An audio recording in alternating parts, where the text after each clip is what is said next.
দাঁড়ান, আপনাদেরকে একটি বিষয় দেখাই, একটু দাঁড়ান। এই যে দেখেন এখানে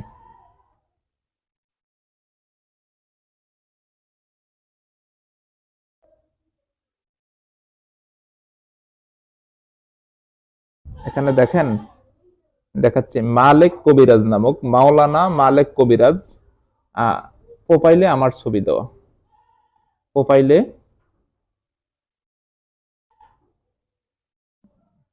প্রোফাইলে আমার ছবি দেওয়া। এটা কিন্তু আমি না, এটা আমি না, এক প্রতারক চক্র। এখানে এই দুইটা আইডি দেখেন, মালেক কবিরাজ নামে দুইটা আইডি। এই যে দেখেন আমার ভিডিও দেখা যায়, গত 2-3 দিন আগে আমি যে ভিডিওটা ছাড়ছি ওই ভিডিওটা এখানে দিয়েছি। এই প্রোফাইলে ঢুকলে দেখা যায় যে মালেক কবিরাজ নামক, যেটা আমার 7-8টা ভিডিও ও ব্যবহার করছে। আমি আপনাদেরকে বারবার একটা জিনিস সতর্ক করেছি যে টিকটকে আমার কোনো অ্যাকাউন্ট নেই, টিকটকে আমার কোনো অ্যাকাউন্ট নেই। আমি কখনো আমার কোনো ভিডিও টিকটকে আপলোড করি না, টিকটকে ছাড়ি না। এই মালেক কবিরাজ নামক নতুন একটা আবার কবিরাজ আসছে, আমার ভিডিওগুলোকে টিকটকে আপলোড করে আপনাদের সাথে বিভিন্ন রকম প্রতারণা করি। আমি জানি যে এই প্রতারক হয়তো আমার এই ভিডিওটাও দেখবে। আপনাকে সতর্ক করে বলছি, কিছুদিন আগে কবিরাজ সিরাজুল নামে আমার ভিডিও ছেড়ে, ও নাম দিচ্ছে কবিরাজ সিরাজুল, বাড়ি হচ্ছে ব্রাহ্মণবাড়িয়া। আমি থানায় জিডি করেছি। প্রশাসন, ওর নাম্বার আমি দিতে পারি নাই, আমি তার যে আইডি গুলোতে ভিডিও ছাড়া আইডি লিঙ্ক দিয়েছি, প্রশাসন ট্র্যাক করে তাকে ধরেছে। পরে ওর ফ্যামিলি সহ জরিমানা দিয়ে আমার কাছে ক্ষমা চেয়ে তারপর না হয় আমি জেল হয়ে যেত প্রতারণা মামলায়।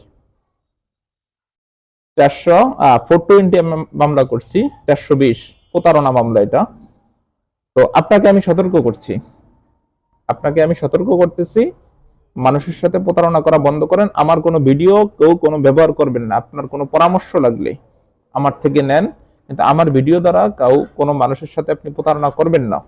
আর আমার কোনো ভিডিও কোনো প্ল্যাটফর্মে আপনি আপলোড করবেন না। আমি কিন্তু 2 থেকে 3 দিন অপেক্ষা করব। আমি কিন্তু, আপনি যদি মনে করেন যে প্রশাসনের চোখ আপনি ফাঁকি দিতে পারবেন, আপনি যদি মনে করেন প্রশাসনের চোখ আপনি ফাঁকি দিতে পারবেন, তাহলে এটা আপনি ঘুমের ঘরে আছেন, ঠিক আছে? আমি সরাসরি আইডি লিঙ্ক দিয়ে আমি জিডি করব, প্রশাসন আপনাকে হয়রানি করবে, আপনার মান সম্মান ইজ্জত নষ্ট হবে। এই সমস্ত কাজ করেন না। আপনি হয়তো আমাকে জেনে বুঝে চিনে এই সমস্ত কাজ করতেছেন, আমার ভিডিও ব্যবহার করতেছেন, আমার অনেকগুলো ভিডিও ব্যবহার করছেন। এখন 2টা অ্যাকাউন্ট খোলা আছে। আপনাদেরকে আমি ক্লিয়ার করি সবাইকে, টিকটকে আমার কোনো অ্যাকাউন্ট নেই। আমি কখনো আমার কোনো ভিডিও টিকটকে ছাড়ি না, কখনোই ছাড়ি না। আপনারা সবাই এই সমস্ত প্রতারক থেকে সাবধানে থাকবেন। আমি কখনো টিকটকে যদি কখনো ভিডিও ছাড়ি, আপনাদেরকে বলে জানিয়ে আমি অ্যাকাউন্ট খুলবো। টিকটকে আমি কোনো ভিডিও ছাড়ি না। এবং আমার ইউটিউবে 2টা চ্যানেল, একটা হচ্ছে আত্মাক্রিম আর একটা হচ্ছে আত্মাক্রিম অফিসিয়াল। ইউটিউবে প্রথম যে চ্যানেলটা, এটার নাম হচ্ছে আত্মাক্রিম, দ্বিতীয় যে চ্যানেলটা এটা হচ্ছে আত্মাক্রিম অফিসিয়াল। আর আমার একটা ফেসবুক পেজ, সেটা হচ্ছে আত্মাক্রিম শুধু। এবং আমার প্রোফাইলগুলোতে আমার কোনো ছবি নেই, আমার চ্যানেলের একটা নির্ধারিত লোগো আছে, ওই লোগোটা ইউজ করা। আর আমার যে ভিডিওতে, ভিডিওর কর্নারে এখন আমি একটা লোগো ইউজ করি, এই যে দেখেন একটা লোগো, এই লোগোটা ছাড়া অন্য কোনো ভিডিও আপনারা বিশ্বাস করবেন না। আর এই প্রতারক, আপনাকে বলছি আপনি সংশোধন হন, না হলে কিন্তু প্রশাসনের হাতে ধরা খাবেন শীঘ্রই। আমি 2 থেকে 3 দিন আর ওয়েট করবো, তারপরে আমি জিডি করবো আপনার নামে।